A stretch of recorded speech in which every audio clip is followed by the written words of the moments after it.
Important है। इसको हम फॉर्मूला से भी आपको सिखाएंगे और गुणनखंड विधि से भी आपको सिखाएंगे। दोनों मेथड से आपको सिखा देंगे, समझ गए ना। तो आइए ना, तो देखते हैं 2.2 एक्सरसाइज है।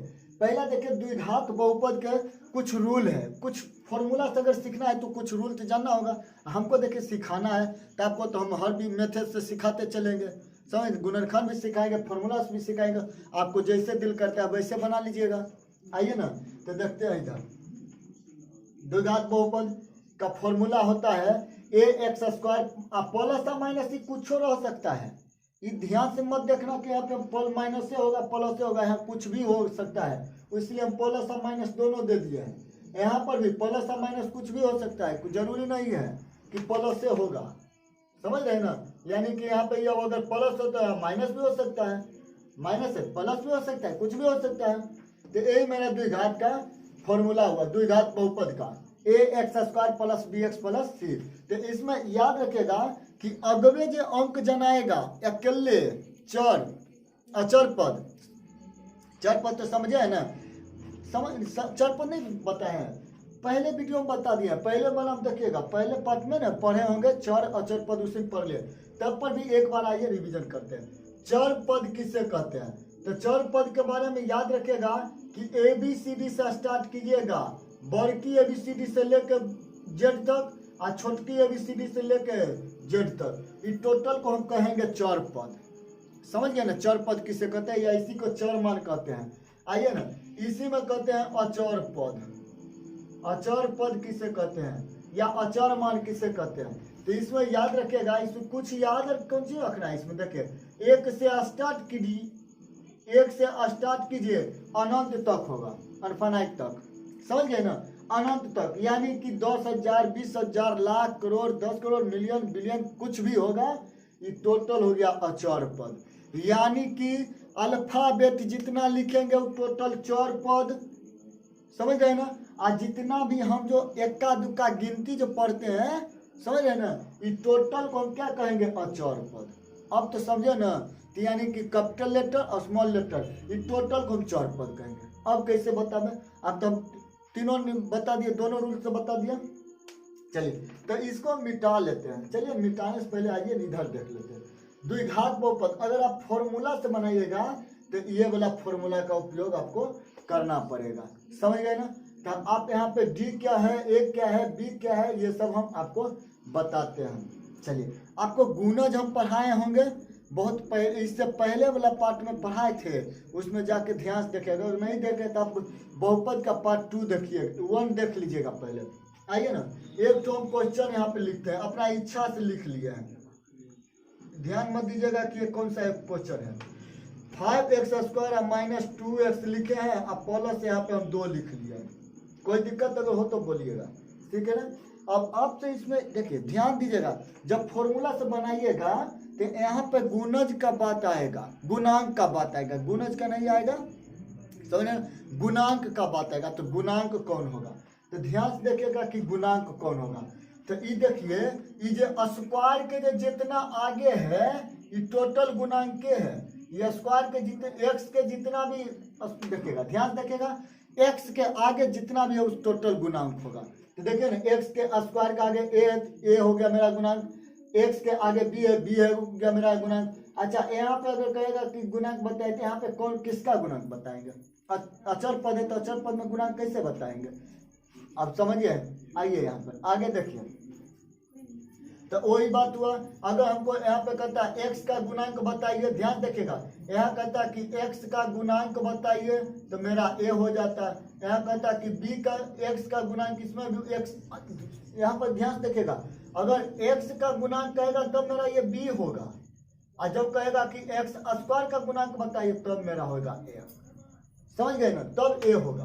तो इसको मिटाइए ना, आगे आते हैं, यहाँ पे आइए। वही बात है कि x² के पहले वाले को हम बोल रहे हैं गुणांक, तो वही बात है, यहाँ पे कहेगा गुणांक बताइए, तो गुणांक क्या है, x के आगे x² के देखिए, कहेगा कि इस क्वेश्चन में ध्यान रखिएगा, कहेगा कि x² का गुणांक क्या है, गुणांक क्या है, गुणांक बताइए, समझ रहे ना, गुणांक बताइए x² का गुणांक। तो देखिए x² के आगे में कौन आया है, 5, तो मेरा 5 हो गया आंसर, x² का गुणांक 5 हो गया मेरा आंसर, समझ रहे ना। आप इसी तरह से अगर आपसे कहेगा कि इसको मिटाते हैं, आप देखिए इसको मिटाए, आप कहेगा कि यहाँ पे x का गुणांक बताइए, तो ध्यान से देखिए ना x कहाँ पे है, x यही पर ना है, तो x के आगे कौन है, तो x के आगे 3 है, तो 3 का अकेले आया है, 3 अकेले आया है, अकेले नहीं है, ये माइनस के साथ आया है। अच्छा आप सोच रहे होंगे कि आप प्लस किए नहीं लिखे, तो प्लस लिखाता है, प्लस तो सब में रहबे करता है, तो सबको नहीं लिखना है ना।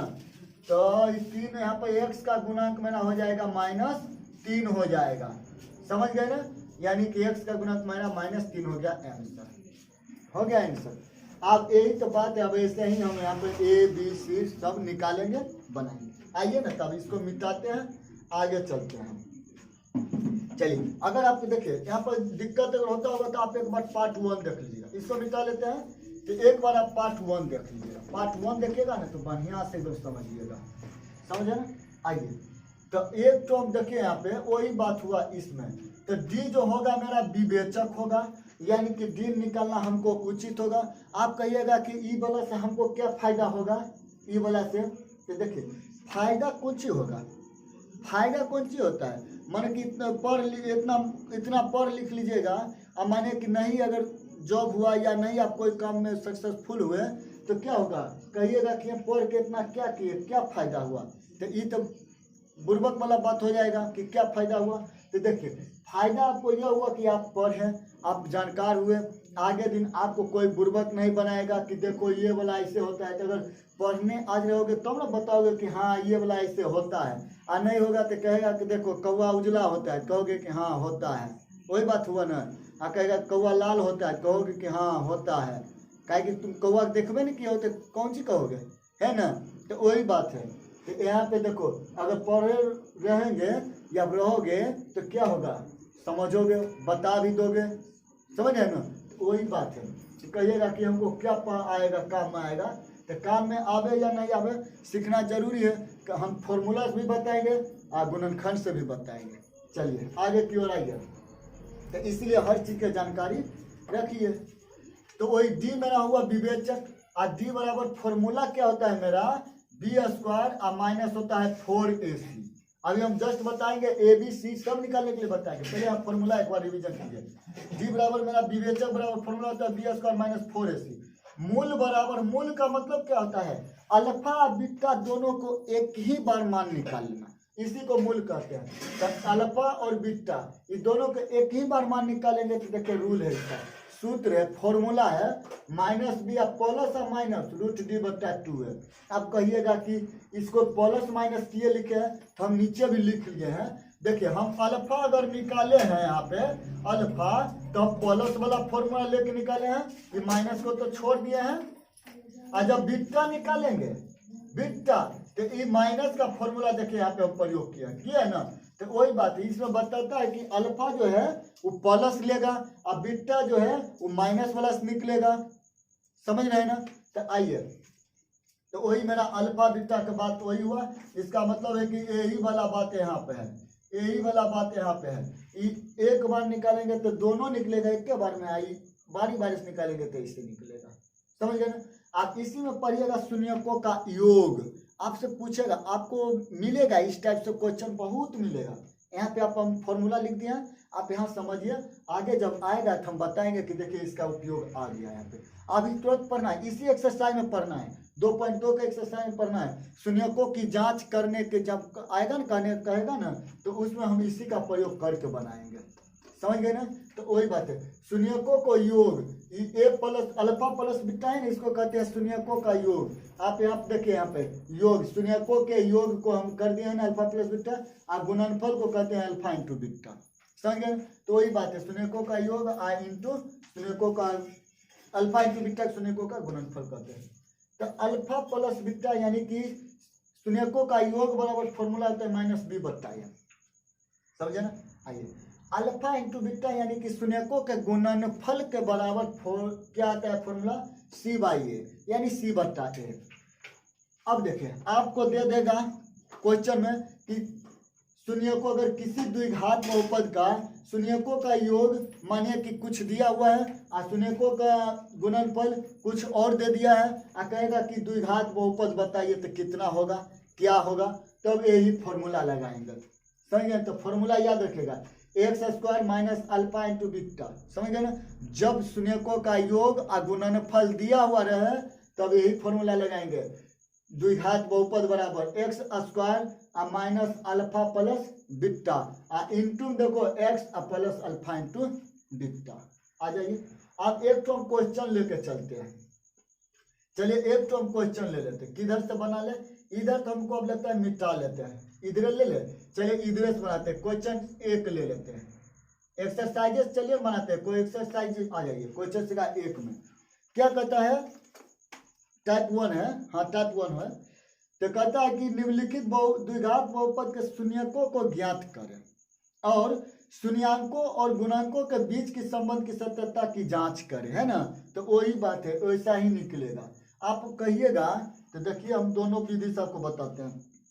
पहला फॉर्मूला दिया है, पहला क्वेश्चन में दिया है एक्स स्क्वायर और माइनस 3, है ना?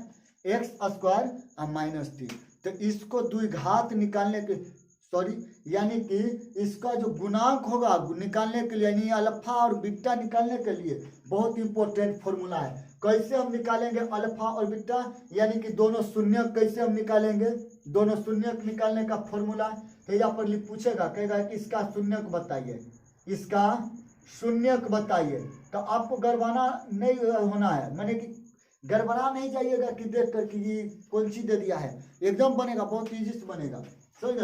तो इसका शून्यक होगा तो देखिए हम बहुत इजी से बताएंगे आपको, बहुत इजी से बताएंगे। एक्स स्क्वायर तो यहाँ पे पहले लिखे एक्स स्क्वायर माइनस 3 लिखे ना, अपना इच्छा से यहाँ पर बराबर तो करेंगे जीरो के, क्या कि हर चीज जीरो के बराबर होता है। समझ गए? तो जीरो के बराबर किए, आई एक्स स्क्वायर के एक्स स्क्वायर रहने देंगे, ये माइनस में है ना तो उधर ले जाएंगे जीरो के उधर तो हो जाएगा प्लस में। तो ये स्क्वायर जब हटाएंगे तो हम क्या लिखेंगे, इसीलिए एक्स बराबर ये स्क्वायर जब हटाए तो इस पर रूट चढ़ा दिए। तो एक बात याद रखिएगा, जो रूट पर चढ़ाए तो ये प्लस और माइनस दोनों में होगा। समझ गए ना? तो अल्फा का मान निकालेंगे तो मेरा रूट 3 होगा, और बीटा का मान जब निकालेंगे तो माइनस रूट 3 होगा मेरा आंसर। ये बहुत इंपॉर्टेंट है, VVI है, ये बहुत इंपॉर्टेंट है, VVI है। ये NCERT का ऑब्जेक्टिव में कई बार दे चुका है, पूछ चुका है। समझ गए ना? तो इसको आप नोट कीजिए, कितना आसानी से बन गया इस टाइप के। अगर इस टाइप के रहे तब इसमें देखिए ना आपको दो मान दिख रहा होगा, एक तो दिख रहा है, क्या दिख रहा है, एक्स स्क्वायर वाला दिख रहा है, यहाँ देखिए द्विघात का है ना। एक तो हमको डायरेक्ट सी का मान दिख रहा है, जो बता दे कि अगबे अंक रहेगा, अगबे वही सी। समझ गए ना? तो वही सी दिख रहा है, आई बीच वाला गायब है ना। तो इस टाइप का ऐसे ही बनाएंगे। चलिए तो एक तो और हम इसी टाइप को देख लेते हैं। एक तो और क्वेश्चन है, ये तो 1 नंबर का था। एक तो और देखिए ना, यहाँ पे दूसरा है, इसी का है, टी स्क्वायर माइनस 15 है दिया हुआ, कहेगा इसको भी निकाल के बताइए। देखिए ना, तो क्या करेंगे, यहाँ पे जीरो कर लेंगे अपना इच्छा से। तो टी स्क्वायर बराबर क्या हो जाएगा, उधर जाके 15 हो जाएगा, इसीलिए टी बराबर क्या होगा, तो 15 रूट चढ़ा देंगे तो प्लस और माइनस में हो गया, यानी कि अल्फा का मान हो गया रूट 15 और बीटा का मान हो जाएगा मेरा माइनस रूट 15। समझ गए ना? चलिए तब यहाँ तक समझ गए, तब आइए एक्सरसाइज को ठीक से बनाते हैं। ये आपको हम इस टाइप को बताएं, क्या है कि ऑब्जेक्टिव में बहुत बार पूछ चुका है, बहुत बार पूछता है, हमेशा ही दे देता है। समझे? तब हम इसको मिटाते हैं, ठीक है ना। फॉर्मूला एक बार बढ़िया से ले लीजिए, हम हटते हैं। समझ गए ना? क्या है कि फॉर्मूला बहुत इंपॉर्टेंट है। चलिए आइए तब हल करते हैं। अभी जस्ट तो बता ही दिया, आप पूछिएगा कि इस फॉर्मूला का उपयोग कैसे होगा। अभी जो पढ़े हैं फॉर्मूला टोटल पढ़े हैं ना, तब कहिएगा कि इसका उपयोग हम कब करें, इसको गुणनखंड विधि से काहे नहीं बना लेंगे। हम तो अभी गुणनखंड विधि सबको बताए ना। तो इसको अब कहिएगा कि देखिए इस टाइप में, अगर देखिए ध्यान से देखिएगा, यहाँ पे मानिए एक्स रहता और तब आप बनाइए तो गुणनखंड विधि से कैसे बनाइएगा, गुणनखंड विधि से बना के बताइए तो। समझ गए ना? तो इसीलिए हम इस फॉर्मूला वाले से बता रहे हैं कि ताकि फॉर्मूला भी सीखिए, गुणनखंड से भी सीखिए। हम दोनों विधि से आपको बताएंगे यहाँ, समझ गए, दोनों विधि से। तो आइए, तो ध्यान से देखिएगा, जो एक्स स्क्वायर के एक्स स्क्वायर है ना, इसके आगे नहीं कुछ होगा तो एक तो होगा, तो मेरा हो जाएगा यहाँ पे ए बराबर 1। अब बी के मान देखो तो अभी जस्ट हम पूरे पढ़े थे, द्विघात का फॉर्मूला इधर लिख लो एक बार। द्विघात बहुपद बराबर, फॉर्मूला लिख लो, द्विघात बहुपद क्या था formula, a x square plus b x plus c, यही था ना। तो यह तो हमको पता चल गया कि एक्स स्क्वायर के आगे में ए है, यानी यही तो गुणांक है, ए का मान यही 1 हो गया। अब बी यानी कि एक्स के आगे में कौन है मेरा बी, यही तो मेरा बी होगा, बी, समझ रहे ना। तो बी का मान यहाँ पे कैसे हम बतावे क्या होगा, तो यहाँ नहीं कुछ है, ये वाला एक्स है ना, यहाँ तो एक्स है, लेकिन यहाँ बी का मान है कुछ दिया हुआ नहीं है, तो कोई ऐसा मान रखे ताकि उसको गुना करने पर हमको बी खत्म हो जाए, बी के नामो निशान भी नहीं रहे। तो हम क्या करेंगे, x के वैल्यू हम यहाँ पे देखिए, अगर हम x के वैल्यू 0 कर देते हैं तो करिए गुना, तो 0 गुने b तो 0 हो जाएगा, यानी b का काम खत्म कर देता है, यानी b के हटा देता है, लिस्टे से हटाता है, इसलिए हम b बराबर 0 ले लेते हैं। आ जाइए, तो c का वैल्यू तो हमको यहाँ अगले दिख रहा है, तो c का वैल्यू मेरा हो गया -3। चलिए इसको फॉर्मूला सीख रहे हैं, समझ गए ना। आइए, तो अभी जस्ट हम बताएं कि d बराबर आपको निकालना होगा, तो d बराबर क्या बोले थे कि बी स्क्वायर -4ac, अभी बोले हैं ना, फॉर्मूला अभी लिखा है ना, ये बहुत इंपॉर्टेंट है, VVI है, आपसे पूछेगा ऑब्जेक्टिव में कि बताइए विवेचक का कौन सा फॉर्मूला सत्य है, यही हुआ मेरा विवेचक का मान सत्य हुआ, बी स्क्वायर -4ac, समझ रहे ना। तो देखिए b का वैल्यू हमको क्या है 0, तो 0 का स्क्वायर 4 के 4 रहेगा, a का वैल्यू क्या है 1, c का वैल्यू क्या है, यहाँ देखिए ना -3, तो ये तो 0 मेरा गया, ये खत्म हो गया, 3 4 क्या हो जाएगा, माइनस प्लस हो गया, यानी कि d जो मेरा निकल के आया है 12 हो गया। इसी तरह से आपको क्वेश्चन दे देगा, ऐसे पूछेगा कि बताइए विवेचक का मान क्या है, विवेचक का मान क्या है, तो आप मुँह थोड़ा ना देखिएगा, अगर आएगा तब मुँह देखिएगा, एकदम बनाइएगा आराम से। चलिए देखिए, हम है जो गांव से है, इसीलिए हम जो बात बोलते हैं, भाषा लैंग्वेज बोलते हैं, गांव नियर ही एकदम बोलते हैं। चलिए, इसमें शर्म करने की बात नहीं है, समझ गए ना। आइए, तो जी का मान तो मेरा आ गया 12, तो आइए अब हमको इसमें अल्फा और बीटा निकालना है ना, समझिएगा ध्यान से, अल्फा और बीटा। अभी जस्ट हम तो बताए हैं आपको कि मूल बराबर फॉर्मूला, मूल बराबर फॉर्मूला अभी तुरंत बताए हैं, मूल बराबर फॉर्मूला। अच्छा, इधर दिख जाएगा ना आपको, तो मूल बराबर अभी पढ़े हैं ना कि इसी को हम बोलते हैं अल्फा और बीटा, बोलते हैं ना। तो क्या पढ़े थे कि -b प्लस -√d बटा 2a, यही था ना, यही ना पढ़े थे अभी मूल बराबर फॉर्मूला। चलिए पहले तो आप नोट कीजिए, इसके बाद हम देखते हैं, 1 मिनट। चलिए किए ना नोट, चलिए तो आगे बढ़ते हैं। हाँ, तो आइए ना, तो हम यहाँ से मान निकालेंगे डायरेक्ट, हम एक बार फॉर्मूला ऐसे भी एक बार विस्तार से बता देते हैं, इसके बाद आप खुद बनाइएगा, ठीक है ना। तो अल्फा और बीटा हमको एक ही बार दोनों निकाल लेना है, तो लिखिए, तो क्या होगा माइनस के माइनस, अच्छा इधर तो नहीं लगता है, दिखता होगा, दिख जाता है, तो माइनस के माइनस रहेगा, बी का वैल्यू देखिए यहाँ पे 0 प्लस और माइनस, और डी का वैल्यू क्या आया है 12, और नीचे क्या है 2, और ए का वैल्यू क्या आया है, मैं यहाँ पे देखिए 1, ठीक है ना। आगे आप लिखे, यहाँ पे आ जाते हैं, इधर नहीं हटेगा, इधर आ जाते हैं। एक अल्फा और बीटा दोनों निकाल रहे हैं, इसी को मूल कहते हैं। तो मेरा ये देखो 0 हो जाएगा, तो यहाँ हम 0 को लिखेंगे, 0 प्लस लिखेंगे, इसको नहीं लिखना चाहिए, 0 गया खत्म हो गया, हटाइए 0 के, यहाँ देखे ना 0 और माइनस गया, 0 से कोई मतलब 0 कोई माइनस प्लस नहीं होता है। 12 के निकालेंगे तो 12 निकलेगा 2√3, और नीचे देखिए 2 के 2 हो जाएगा, तो ये 2 और ये 2 कट गया।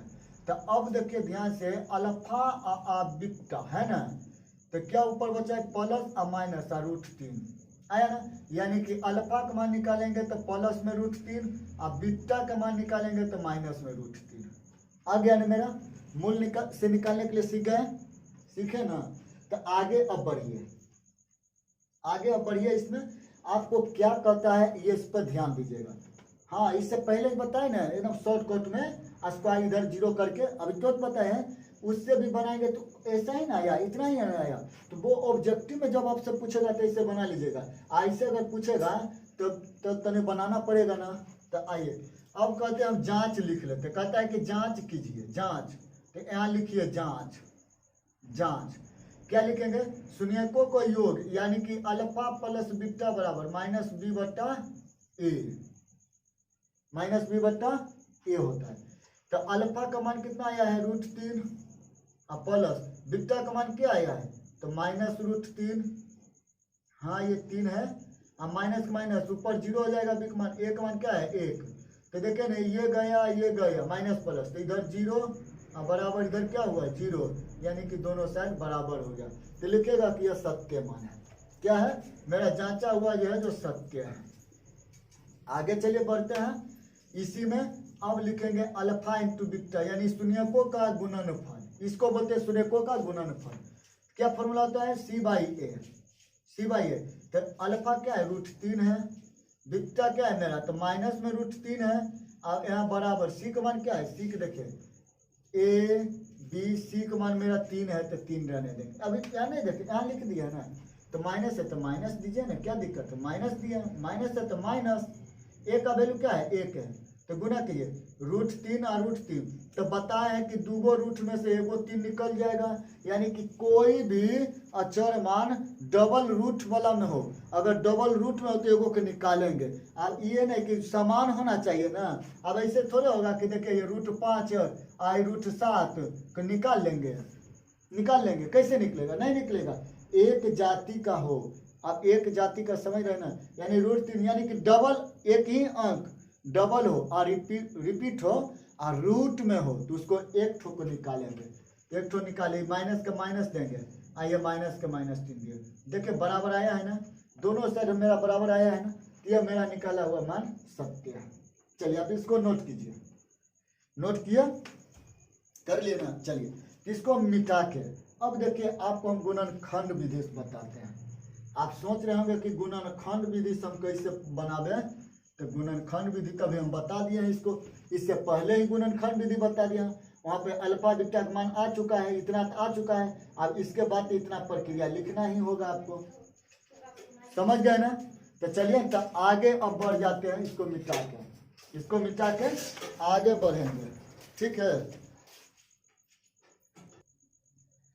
चलिए देखिए क्वेश्चन दूसरा देखिए, 2 नंबर, एक का 2 नंबर है क्वेश्चन।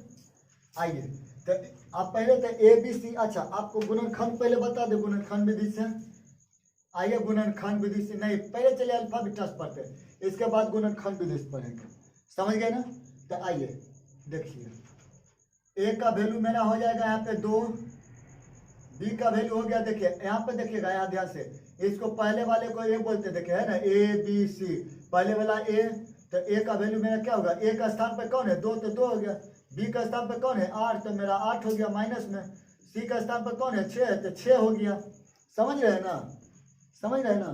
तो आइए अब डी निकालेंगे मेरा, तो क्या होता है डी बराबर b² माइनस 4ac, अभी तो फॉर्मूला हो चुका है, b² यानी -8 के स्क्वायर, अब क्या होता है -4ac, तो 4 2 के 2 आइए सी का मान 6, तो 8 8 64, आइए हाँ ये ठीक है 8 8 64, इसको गुना करें 4 दूनी 8 8 6 48, ये माइनस के माइनस रहेगा 8 6 48, तो डी का वैल्यू में हमको निकालिए, 14 में से 8 गया तो क्या बचेगा 6 और 5 में से 4 गया तो 1, यानी कि डी का जो मान आ गया हमको 16 आ गया ना।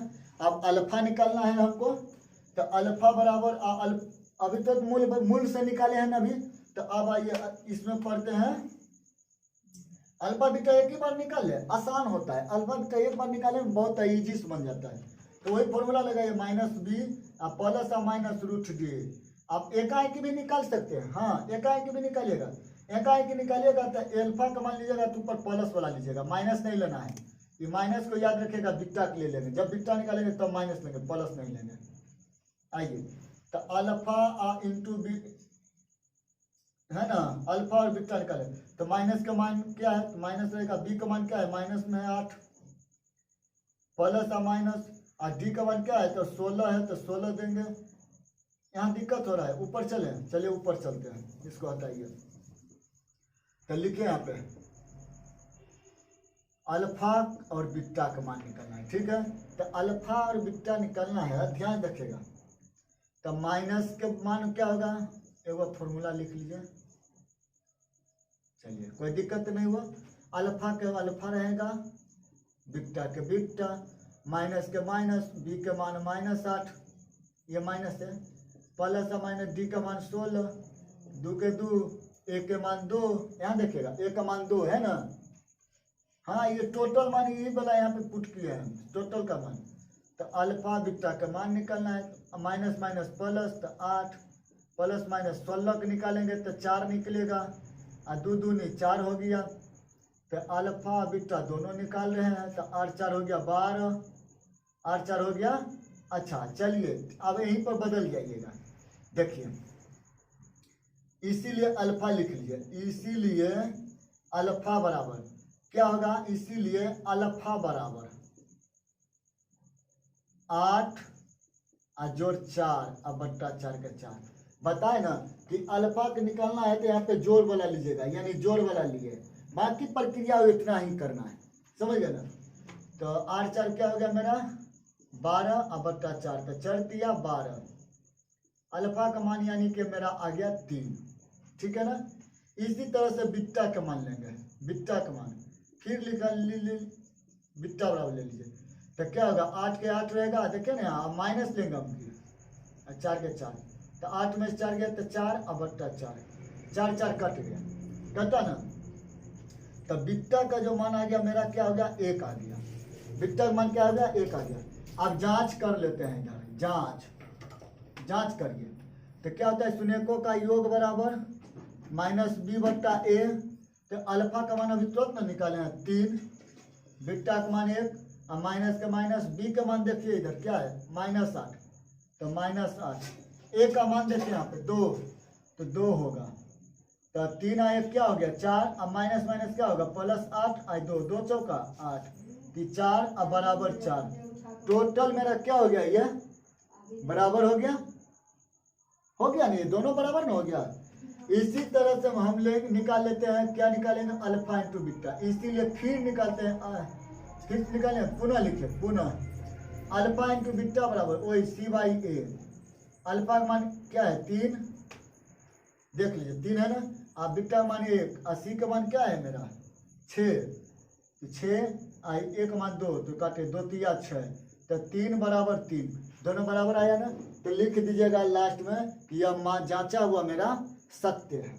चलिए ये बराबर में बना ना, इसको नोट कीजिए, इसके बाद हम गुणनखंड से बताते हैं आपको।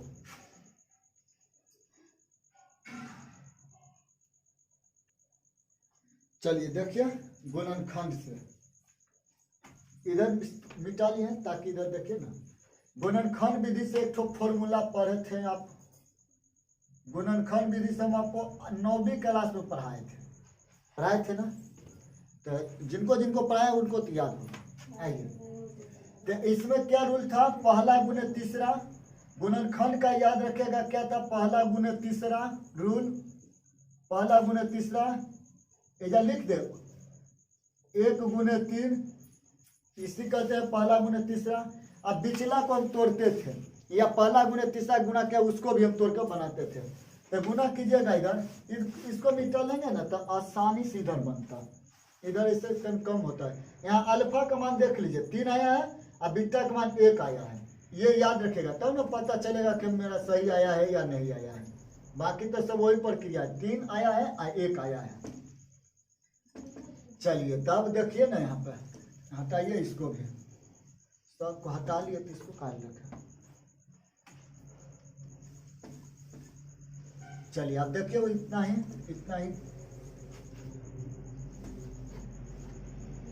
देखिए, पहला गुने तीसरा किए, तो पहला गुने तीसरा में क्या है, पहले तो 2 है और 2 के बाद कौन है, अच्छा x स्क्वायर में है, x स्क्वायर है। अब इधर गुना कीजिएगा, पहला गुने तीसरा के रूल से क्या है 6 है, तो 6 दूनी 12 x स्क्वायर, गुणनखंड विधि से। हाँ 12x² हो गया हमको। अब यही 12 को तोड़िए 2 भाग में ताकि हमको आ जाए 8। समझ गए ना, घटाने पर जोड़ने पर 8 माइनस में पूरे, तो 12 है। तो दिमाग लगाइए कि गुना करने पर हमको पूरना चाहिए 12, लेकिन जोड़ने घटाने पर 8 पूरना चाहिए, वो भी माइनस में। तो दिमाग लगाइए। तो नहीं अगर दिमाग लगता है तो क्या करेंगे, तोड़ेंगे इसको। 2 से तोड़िए 6, 2 से तोड़ेंगे 3, टूट तो गया। तो देखिए 12 का टूट ना गया, तो 2 दूनी 4 और 4 तिया 12 हुआ ना। अब हमको तो यहाँ पर पुराना है माइनस में 8, हमको गुना करना पर पुराना है, क्या पुराना है 12 पुराना है, 12x²। तो सोचिए इसको कैसे आप तोड़ेंगे। जो कैसे भी तोड़ सकते हैं, जरूरी नहीं कि जैसे सोचे वैसे ही होगा, कैसे भी तोड़ लीजिए। 3 दूनी 6, 6 और 2 8 हो गया, और 3 और 6 दूनी 12 भी पुर गया। समझ रहे ना। तो वैसा ही कर लेते हैं इसको। तो हमको तो पुराना है, लाना है -8, तो कैसे पुराएंगे, -6x और -2x, तो दोनों के जोड़िए तो -8x आया। ये मेरा बीच वाला पूरा हो गया। अब चलिए गुना करके हमको ला देना है। तो -6x और गुने -2x, तो माइनस माइनस प्लस, और 6 दूनी 12, x² के x² प्लस में आ गया मेरा 12x² भी। समझ गए ना। तो इसी तरह से हम यहाँ पे बनाएंगे। तो लिखे 2x² और -6x, फिर -2x और +6। कोई दिक्कत? अगर आपको इच्छा होगा कि नहीं हम यहाँ पे 2 ले लेते हैं और यही 6 ले लेते हैं, तो कोई दिक्कत नहीं है, ले लीजिए जहाँ इच्छा है। 2 मिल रहा है, दोनों में देखिए 2 मिला, दोनों में देखिए x मिला, तो हम 2 और x दोनों निकालेंगे, क्या कि दोनों में तो दोनों चीज है ये है, इसी दोनों में देखना है, उधर नहीं देखना। तो x इधर एक ठो और बचेगा, क्या कि 2 ठो यहाँ पे x था, माइनस के माइनस 2x निकालिए लिए हैं, तो यहाँ एक ही ना बचेगा, ये माइनस के माइनस। अब 6 भी दोनों में मिल रहा है, x इधर नहीं मिला, तो हम x को नहीं लेंगे। जो दोनों में मिलेगा, जो दोनों के पास होगा उसी चीज को निकालेंगे। तो दोनों में सिर्फ 6 मिला, 6 लिए, यहाँ x बचा, x छोड़ दिए, माइनस और प्लस यहाँ माइनस हो जाएगा। हाँ यहाँ प्लस देखिएगा, माइनस और प्लस माइनस, 6 के निकाल लिए तो एक ही ना बचेगा अंदर। तो बाहर वाला के बाहरिया में एगो डिब्बा बना लो, अंदर में से एगो डिब्बा निकाल लेना है। तो बाहरिया वाला डिब्बा बनाबो, तो 2x और -6, आई दोनों डिब्बा में से कोई एगो लिख लो। समझ रहे ना, दोनों में से कोई एगो डिब्बा लिख लो, तो x -1 हुआ ना। बात दोनों में देखिए, अल्फा बीटा बनाएगा तो तुरंत बन जाएगा। आपको फॉर्मूला याद होगा, एकदम शॉर्ट में एकदम बना लीजिएगा। इस प्रोसेस में थोड़ा तो दिमाग लगाना पड़ेगा, सोचने के लिए, गुना करने के लिए, यू करने के लिए, इससे बेहतर तो वही है। अब इस सब बराबर होता है, किसके बराबर होता है, 0 के बराबर। हम जानते हैं कि टोटल द्विघात होगा 0 के बराबर होता है। आइए तो हम लिखेंगे दोनों के लिए, तो यहाँ 2x और -6 बराबर 0 होगा। इधर वाला के लिए x -1 बराबर 0 होगा। इधर हम लिखेंगे 2x और उधर जाके 6, तो 2 का काटे 2 तिया 6, यानी x का वैल्यू 3 आ गया हमको इधर। इधर देखिए x का x रहेगा, उधर जाएगा -1 तक 1 आ गया मेरा। वही तो बात हुआ। तो पहले वाले को हम अल्फा बोलेंगे, पहले वाले को अल्फा बोलेंगे, और बाद वाले को हम बीटा बोलेंगे। हो गया मेरा, अल्फा का मान 3 आया, बीटा का मान 1 आया। समझे ना गुणनखंड विधि से, समझ गए ना। तब इतने ही तक रहने दीजिए। अब कल चलेगा 2.2 से स्टार्ट करेंगे, कल से।